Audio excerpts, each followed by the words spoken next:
आज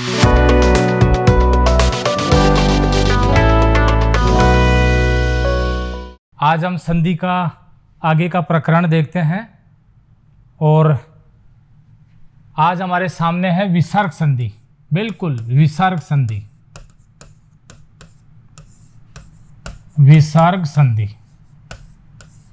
विसर्ग का प्रतीक चिन्ह देखिए आप इस प्रकार से, अलग से ही पहचान मिल जाएगी आपको। जब आपको लगे कि संधि विच्छेद करने में विसर्ग का प्रयोग हो रहा है तो उसे ही विसर्ग संधि कहते हैं। ये सामान्यतः पहले शब्द के अंत में आता है। पहले शब्द के अंत में विसर्ग का प्रयोग होगा तो आप उसे विसर्ग संधि कह सकते हैं। अब देखिए विसर्ग दो तीन प्रकार से काम करेगा। कई बार ये होगा कि विसर्ग का लोप हो जाएगा, चली जाएगी। कई बार विसर्ग के स्थान पर ओ का आगम हो जाएगा, कई बार रे का आगम हो जाएगा। ऐसे अनेक रूपों में ये विसर्ग बदल जाएगी, तो इसे ही हम कहते हैं विसर्ग संधि। और क्योंकि ये बहुत संक्षिप्त है, स्वर संधि जितना विस्तार नहीं है और व्यंजन जितने नियम भी इसके नहीं है, बहुत ही संक्षिप्त और छोटी संधि है, इसलिए इसे अंत में हम पढ़ रहे हैं। आखिरी संधि की कक्षा है और संधि को हमने 7 कक्षाओं में पढ़ा है। इससे पहले वाली कक्षाएं यदि आपने नहीं देखी है तो आप उनको समझ लें ताकि आगे वाली कड़ी जुड़ती जाए। कक्षा पूरी हो जाने के बाद जैसा कि हमने वादा किया था आपसे कि हम MCQ लाएंगे, मल्टी चॉइस क्वेश्चन, क्योंकि परीक्षा में तो ऐसे ही आने वाले हैं और प्रत्येक प्रकरण का अलग से लाएंगे और शायद उस प्रकरण का कोई कोना ऐसा नहीं छोड़ेंगे कि जिससे संबंधित कोई क्वेश्चन, कोई प्रश्न परीक्षा में आए और आप उससे अनभिज्ञ रह जाएं। तो ये भी हम बहुत साथ साथ चल रही है हमारी, और इसको और हम गति दे करके कुछ ऐसा करेंगे कि कम समय के अंदर आप बहुत अच्छी तैयारी कर सको। तो ये भी हम देखेंगे। पहले इस प्रकरण को हम पूरा कर लेते हैं। और संधि का ये आखिरी प्रकरण है। विसर्ग का मतलब आप समझ गए, या तो विसर्ग का लोप हो जाएगा या विसर्ग किसी अन्य वर्ण में बदल जाएगी। अन्य वर्ण का मतलब है कोई सा भी हो सकता है और उसके ज़्यादा नियम नहीं है। हमने यहाँ कोशिश की है कि कुछ नियमों को आपको याद कराने का प्रयास किया गया है और लिखने का भी हमने प्रयास किया है कि आप उनको थोड़ा सा याद रख लें कि किस प्रकार से कौन से नियम होते हैं, कि विसर्ग कैसे बदलता है। और उन्हीं के उदाहरण भी कुछ कतिपय हम आपके लिए लाए हैं। सामान्यतः उदाहरण वही हैं जो परीक्षा उपयोगी हैं और ज़्यादा महत्वपूर्ण हैं। निश्चित रूप से परीक्षा में ऐसे उदाहरण आएंगे। और देखिए विसर्ग संधि।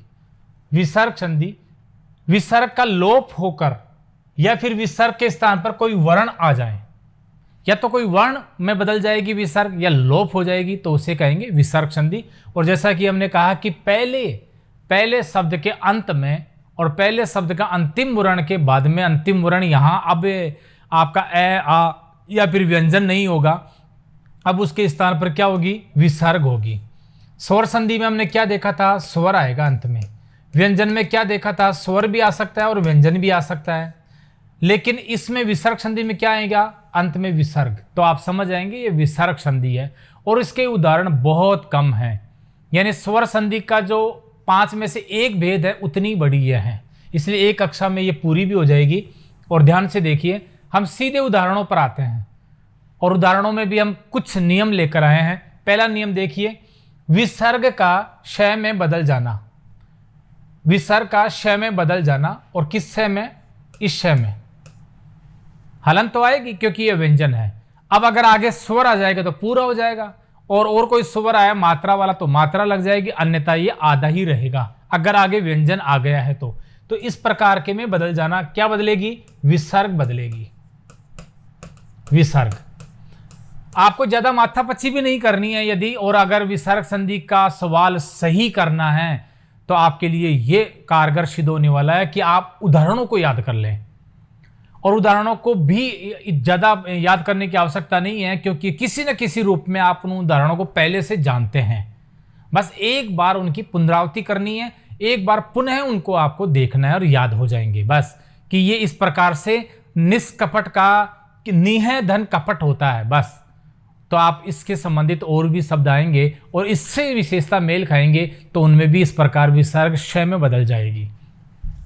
और देखिए पहला उदाहरण निष्कपट का है। निष्कपट का संधि विच्छेद होगा नी है, क्योंकि विसर्ग तो आना है, विसर्ग संधि है, और फिर आ जाएगा कपट, नी है धन कपट। अब देखिए इनसे शब्द बनता है निष्कपट, और से कौन सा, ये बन गया।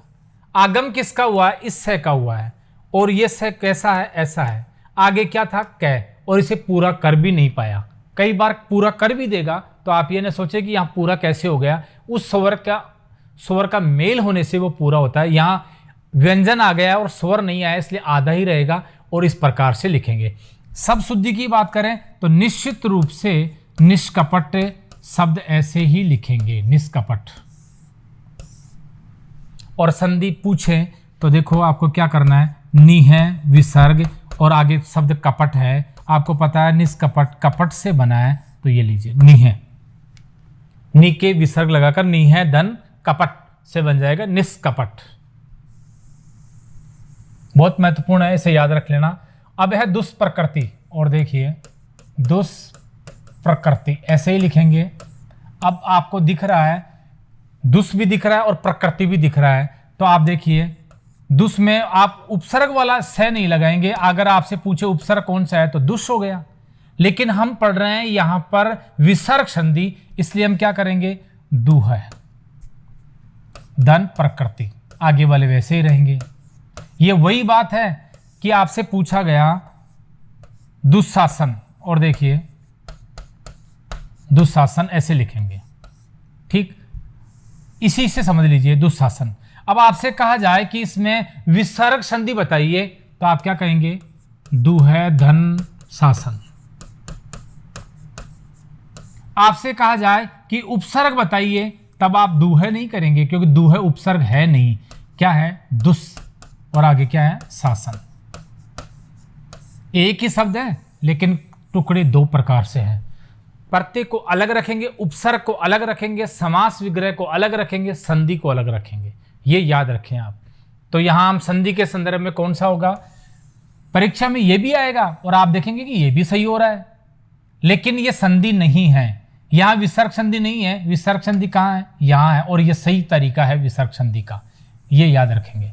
दोनों बातें मैंने आपको बता दी हैं। परीक्षा में कई बार हम भ्रमित हो भी जाते हैं। निष्फल और बिल्कुल निष्फल ऐसे ही लिखते हैं।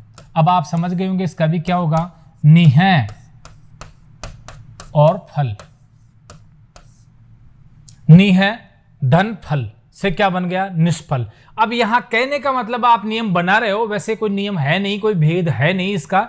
आप ये कह सकते हो कि विसर्ग के स्थान पर स का आगम हुआ है या रूप परिवर्तन हुआ है। अब इसे आप या तो उदाहरण याद करके कह दो कि इस उदाहरणों में ऐसे हो गया है, या फिर इस प्रकार से देख ले कि विसर्ग, अब ये तो नहीं कह रहे ना हम कि विसर्ग सारे विसर्ग है ना जो स में बदलेंगे, नहीं बदलेंगे। आगे हम देखेंगे विसर्ग किन किन में बदल सकता है, बहुत में बदल सकता है, लेकिन इसमें कौन सा नियम लागू हुआ है, तो विसर्ग का श में बदल जाना। तो निष्फल का नि है धन फल, ऐसे ही है निष्कपट, ये तो आ चुका है, पहले ही आ चुका है। निष्कपट का नि है धन कपट हो जाएगा। और देखिए आगे विसर्ग का स या श में बदल जाना। देखो विसर्ग है, कई बार विसर्ग इस स में बदलेगी और इस स में भी बदल जाएगी, ये तो हमने पहले ही देख लिया था, इस स में बदलेगी। इसका मतलब है विसर्ग है नियमानुसार और सब शुद्धि के अनुसार तीनों स में बदलती है, कंठ तालव और ओष्ठ तीनों के अंदर बदल जाएगी, श श स, इन तीनों में। तो तीनों में किस प्रकार से, वैसे क्रम ये है, इनका ध्यान रखना आप, इस प्रकार से श श और स, इन तीनों के अंदर विसर्ग बदल जाना, रूप परिवर्तन कर लेना। और देखिए इसी में देखते हैं, एक श का तो हमने देख ही लिया है, और देखो निश्चल, बिल्कुल शुद्ध शब्द ऐसे ही है निश्चल।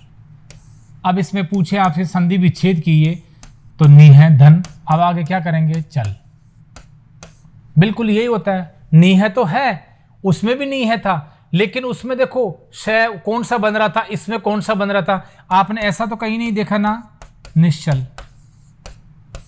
आपको देखते ही पता चल जाएगा गलत है। तो निश्चल कैसे होगा, इस प्रकार से होगा निश्चल। और निश्चल यहां पर विसर्ग किस में बदल रहा है, इस स में बदल रहा है, ये ध्यान रखें। ऐसे देखिए निश्चल, निश्चल, बिल्कुल निश्चल ऐसे लिखते हैं। संधि विच्छेद कराएं तो ये इसके स्थान पर विसर्ग का प्रयोग कर देना है और आगे का शब्द जो वर्ण जो थे वो वैसे के वैसे ही लिख देना है। छल, छल से बना, ये देखिए नी है, यहां पर एक शब्द है और फिर छल एक शब्द है, दोनों को मिलाने पर विसर्ग तो हट जाएगी और विसर्ग के स्थान पर इस स का आगम हो जाएगा। यह आधा इसलिए रहेगा कि आगे व्यंजन था, स्वर नहीं आया था। तो नी है धन छल, निश्चल। मनस्ताप, अब देखिए मनस्ताप इस प्रकार से लिखेंगे। अब इसमें क्या किया हमने, मन है यहां ये स दिख रहा है, यहां इसको हटा करके विसर्ग का प्रयोग कर दिया। अब इसके बाद में क्या वर्ण रह जाएंगे, ताप है, ये लीजिए। अब ये कह सकते हैं कि विसर्ग के स्थान पर क्या आया है, यहां ये स आया है और शुद्ध यही है। देखिए मनस्ताप इस प्रकार से लिखेंगे सब शुद्धि में भी, और संधि विच्छेद करेंगे तो मन है धन ताप हो जाएगा। ज्यादा कुछ नहीं है, बस निष्ठुर, बिल्कुल निष्ठुर इस प्रकार से लिखते हैं। उ की मात्रा छोटी आएगी, आपको पता चल गया स यहाँ पर है, बिल्कुल विसर्ग स में बदलती है तो बदल दिया, वापस विसर्ग में बदल दिया। अब आगे क्या है, ठुर, बदलेगा क्या, नहीं बदलेगा, ऐसे ही रहेगा। तो नी है धन ठुर से क्या बन गया, निष्ठुर, इस प्रकार से बन गया। ये विसर्ग संधि है। निस्तार एक शब्द है, निस्तार, स का विशेष ध्यान रखेंगे, कौन सा स आएगा, ये तो बहुत आसानी से कर दोगे। इसको हटाकर विसर्ग का प्रयोग कर दिया, आगे तार लिख दिया, कुछ नहीं। लेकिन ये कैसे पता रखा हुआ आप कि स ये आएगा, ये आएगा या फिर ये आएगा। ये क्या है कि शब्द शुद्धि में ही देख सकते हैं आप, शब्द शुद्धि, इसका और कोई नियम नहीं है, केवल शब्द शुद्धि के आधार पर ही आप इसको ठीक करने वाले हो। बस शब्द शुद्धि का आपको ज्ञान होना चाहिए, और जैसे कि इनकी संख्या ज्यादा नहीं है तो आप इनको याद रख सकते हैं बस। ऐसे ही आगे देखिए, आगे है विसर्ग का ओ में बदल जाना। बिल्कुल विसर्ग बदल जाएगी किसमें, ओ, और सबसे ज्यादा परीक्षा में यही पूछा जाता है, ओ। और ये लोकप्रिय उदाहरण भी हैं, बहुत प्रचलित है कि इन उदाहरणों को खूब पूछा जाता है। और कौन से किस प्रकार से, देखो मनोहर, बहुत शब्द हैं इसके ज्यादा शब्द हैं। मनोहर बिल्कुल आपसे कहा जाएगा संधि विच्छेद कीजिए तो यहां से कीजिए, मन धन हर। अब ये न सोचें कि ओ की मात्रा है तो हम इसको गुण संधि में ले जाएं, क्योंकि गुण संधि में ओ बनता है, गुण संधि में ओ का आगम होता है। किस प्रकार से ए और ओ बन जाता है, तो यहां पर गुण संधि नहीं हो सकती। किस प्रकार, क्यों नहीं हो सकती, क्योंकि देखो आगे आप किस प्रकार से करोगे, मन है कर दिया, मान लीजिए कि मन कर दिया, मन, और आगे क्या आना चाहिए, आगे फिर आगे आपका ए आ के अलावा अन्य स्वर आना चाहिए, तो वो आ रहा है क्या, नहीं आ रहा है, ई ऊ आदि नहीं आ रहे हैं, तो इसलिए उस संधि में नहीं जाएगा। ये इसका विच्छेद इसी प्रकार से होगा, मन है धन हर। अब यहाँ पर विसर्ग जो थी वो किस में बदली है, ओ में। क्या इस बात को आप याद नहीं रख सकते कि मनोहर का संधि विच्छेद मन है धन हर होता है, मन को हर लेने वाला होता है। तो मन है, मन को हर, हर यानी हरने वाला, तो उसको कहते हैं मनोहर। तो इस प्रकार से बन जाएगा। विसर्ग का ओ में बदल जाना हम देख रहे हैं। ऐसे ही है अधोगति, बिल्कुल अधोगति ऐसे ही लिखेंगे, अधोगति, अधोगति। अब क्या करेंगे, ओ के स्थान पर विसर्ग हो रहा है तो यहां लगाइए ओ को हटाकर विसर्ग, और आगे क्या करेंगे, गति, ये लीजिए। तो अधय धन गति से हो जाएगा अधोगति। ऐसे और उदाहरण देखिए, मनोवेग, आपको पता है शब्द तो मन है, विसर्ग लगा दिया ओ के स्थान पर, आगे क्या लिख दिया, वेग, ये लीजिए। बस ऐसे ही है यशोगान, ये सब ओ में बदलने वाले हैं, यशोगान। आपको क्या करना है, शब्द निकालना है, शब्द क्या निकलेगा, यस, यस, यस यानी बढ़ाई, और यहां से निकल गया, ओ के स्थान पर क्या कर दिया, विसर्ग लगा दिया, आगे वाले को ऐसे कैसे लिख दिया, गान, हो गया। ये लो संधि पूछे, विसर्ग का प्रयोग हुआ इसलिए विसर्ग संधि हो गई है। तो यशोगान, यस है धन गान। आगे देखिए मनोबल, और ये भी पूछा गया है परीक्षा में, मनोबल टुकड़े कहां से होंगे, मन से बना है ये पता है, तो मन कर दिया। ओ के स्थान पर विसर्ग का प्रयोग कर दिया, आगे वाला ऐसे कैसे लिख दिया, क्या हो गया, मने धन बल, तो मनोबल बन गया।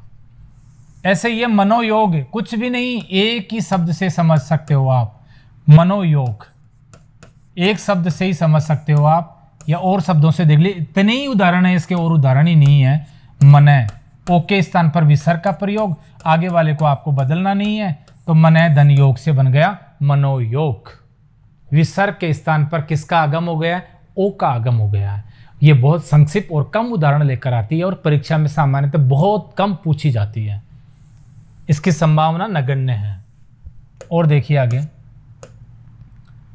निर्गमन, बिल्कुल कैसे लिखेंगे निर्गमन, इस प्रकार से लिखेंगे निर्गमन, क्योंकि रह कहाँ बोलना चाहिए, यहां पर। अब इसमें कौन सा नियम लग गया, विसर्ग के स्थान पर रह का आगम, क्या विसर्ग के स्थान पर क्या आया है, रह हलंत वाला। अगर ए आ जाएगा तो पूरा भी हो जाएगा, लेकिन विसर्ग किस में बदली है, रह में, देख लीजिए आप। एक नियम ये भी है।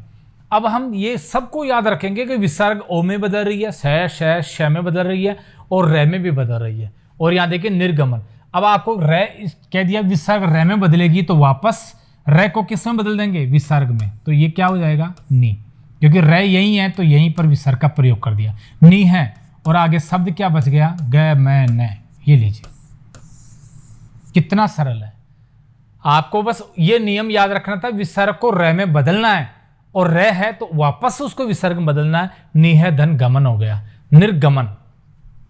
ऐसे ही है निर्जल, निर्जल, निर्जला आदि, तो निर्जल से देखिए आप, निर्जल नियम वही है, रह को विसर्ग में वापस बदल दो, बदल दिया, आगे क्या शेष रह गया, जल, ये लीजिए, नी है धन जल से बनेगा निर्जल, और ला होता तो यहां पे आगे जला कर देते, जो भी था उस रूप में उसको कर देते बदल। दुरुपयोग, और देखिए दुरुपयोग, दुरुपयोग, अब इसमें देखिए दु है और फिर उपयोग, यहां केवल प्रयोग मत कर देना आप, प्रयोग कोई शब्द नहीं है, उपयोग, ऊ कहां से लिया, देखो यहां से लिया। अब हुआ क्या है, ये देखिए दू तो बदलेगा ही नहीं बिल्कुल भी, इससे आगे देखो क्या है, रह हलंत वाला है और फिर ऊ है। अब इन दोनों को योग करते हैं ना, तो रह के ऊ लगाया तो कैसे लगेगा, इस प्रकार से ही लगेगा ना, रू बन गया।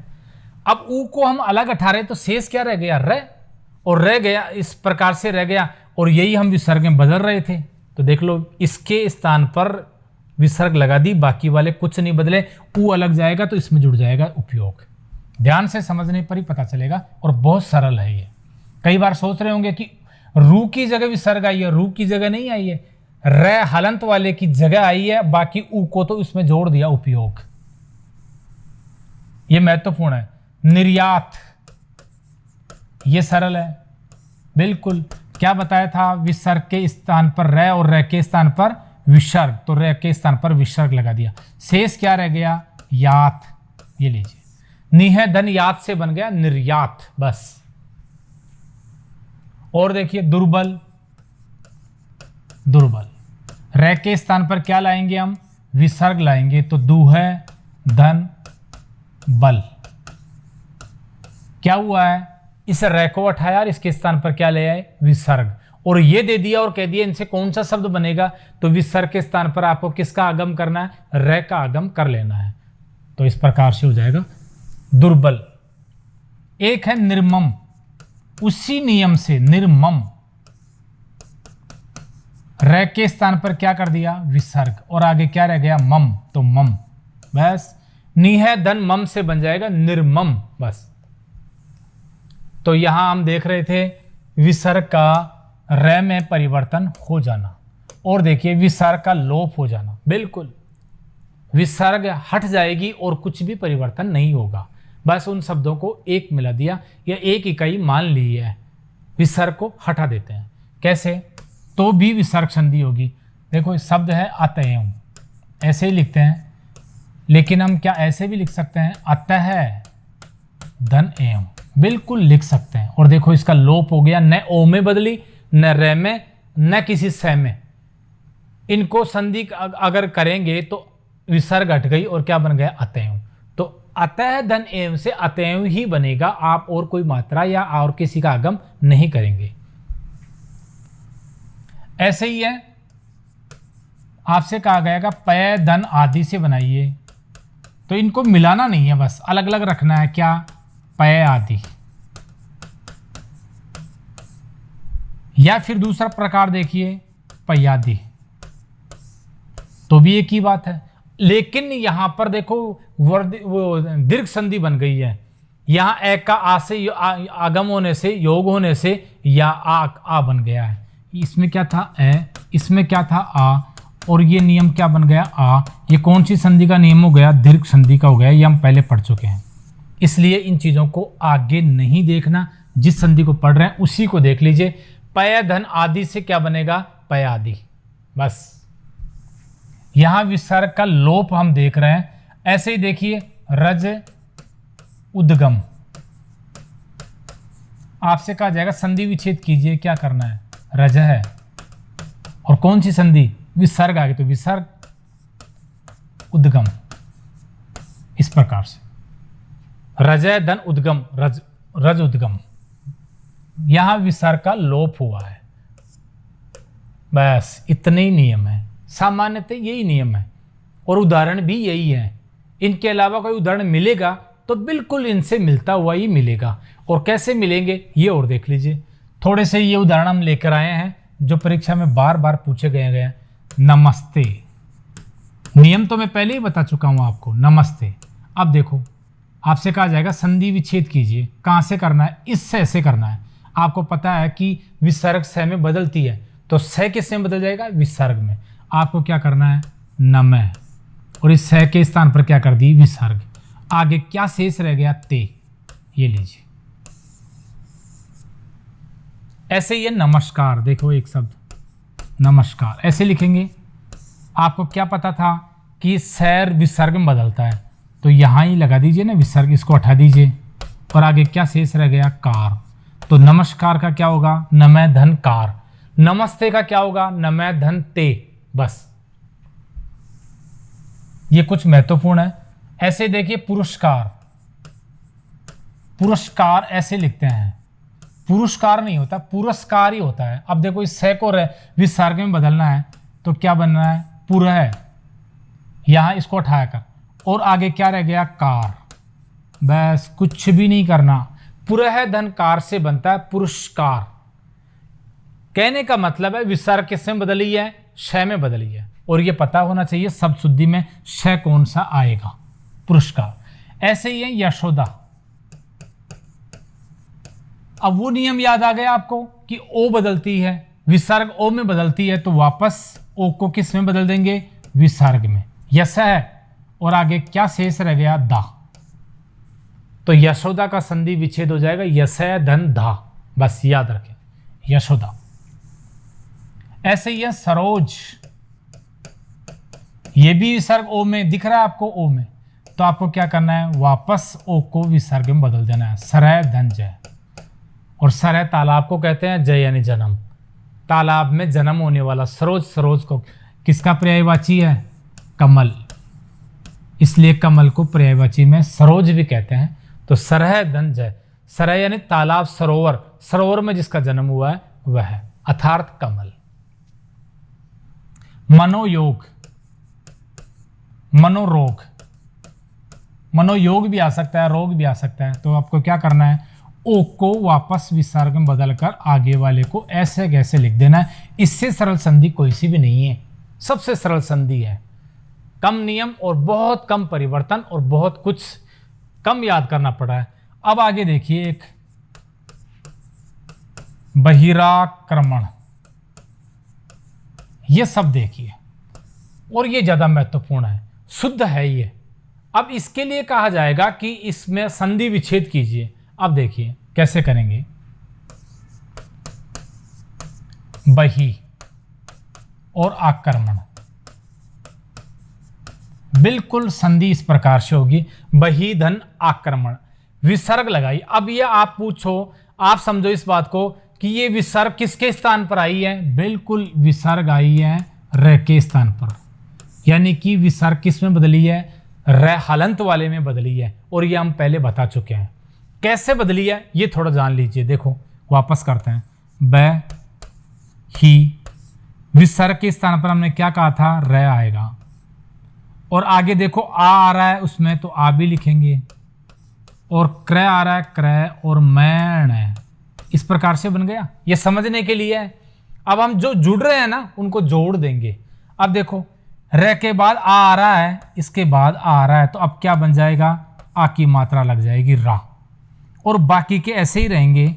ब ही, रा, क्र, मैण। ध्यान से देखो, क्या यही शब्द बना है क्या? बिल्कुल ही बहिराक्रमण। लग रहा होगा आपको अजीब जरूर कि ये इस प्रकार से बनेगा।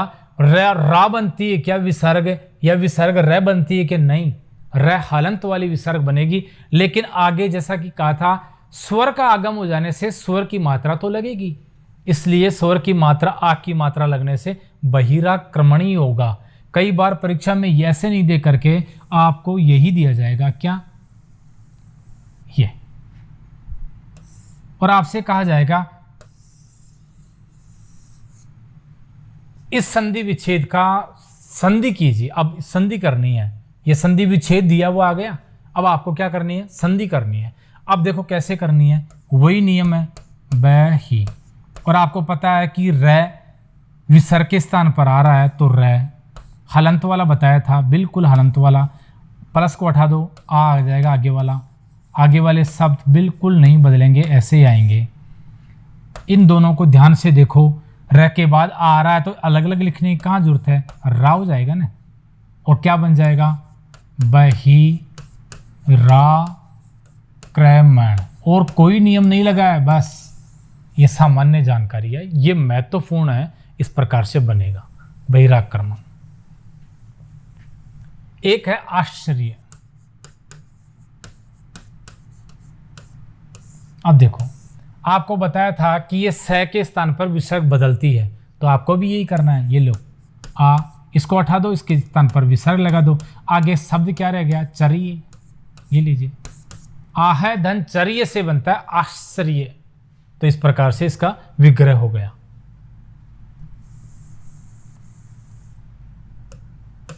ये लीजिए, बहुत कम समय में विसर्ग संधि को हमने देख लिया। इसके 2, 4, 5, 7 जो नियम है, विसर्ग किस में बदलती है एक बार पुनः बता देते हैं। विसर्ग का लोप हो जाएगा, विसर्ग ओ में बदल जाएगी, विसर्ग र में बदल जाएगी, विसर्ग तीनों स में बदल सकती है। तो उसके स्थान पर आपको उसका आगम करना है। आगे वाले वर्ण को देखते हुए जुड़ रहा है तो ठीक है, नहीं तो उसको आधा ही रखना है। और महत्वपूर्ण बात है, शब्द शुद्धि का विशेष ध्यान रखना है। आपको याद होना चाहिए कि आश्चर्य शब्द लिखना है तो देखो आश्चर्य ऐसे ही लिखेंगे, आश्चर्य ऐसे ही लिखेंगे। कभी आप ऐसे तो नहीं लिखेंगे ना, कहीं नहीं देखा होगा, इस प्रकार से हम नहीं लिखेंगे। ये गलत है और ये सही है, इतना तो आपको याद रखना है। फिर आप समझ जाएंगे कि विसर्ग किस में बदली है, इस स में, और इसे पूरा कोई नहीं कर सका आगे वाला, इसलिए अधूरा ही रह गया। इस प्रकार से ये कुछ बातें हैं जो विसर्ग संधि में बहुत संक्षिप्त है और बहुत कम समय में इसे तैयार कर सकते हैं। इस प्रकार से आज संधि का आज हमारा अंतिम पड़ाव था। संधि का प्रकरण भी हमारा पूरा हो जाता है। आवश्यकता रही तो कोई प्रकरण हमारे शेष रह गए, वो लेकर हम फिर कक्षा में आएंगे। याद रखना, जितने भी पाठ्यक्रम में जितनी भी विषय वस्तु, जितने भी प्रकरण हमने पढ़े हैं, उनका MCQ लगातार जारी है। आप उससे भी जुड़ें और उसमें नई बात और नए उदाहरण और किस प्रकार से परीक्षा में आप उन प्रश्नों का सामना करेंगे और किस प्रकार के प्रश्न आपको परीक्षा में देखने को मिल सकते हैं, और अधिक से अधिक उदाहरण और कई तरीके कि आप किस प्रकार से करें। पढ़ा हुआ है, याद है तो कैसे करें, और याद नहीं है और आपने पढ़ा भी नहीं है और पहली बार आपने उसे देखा है प्रश्न पत्र में, तब आप उसे कैसे बिल्कुल सही कर सकते हैं, आदि अनेक बातों की जानकारी हम अलग से कक्षा लेकर आएंगे। उस कक्षा में आपको मिलती रहेगी। आज के लिए इतना ही है, धन्यवाद।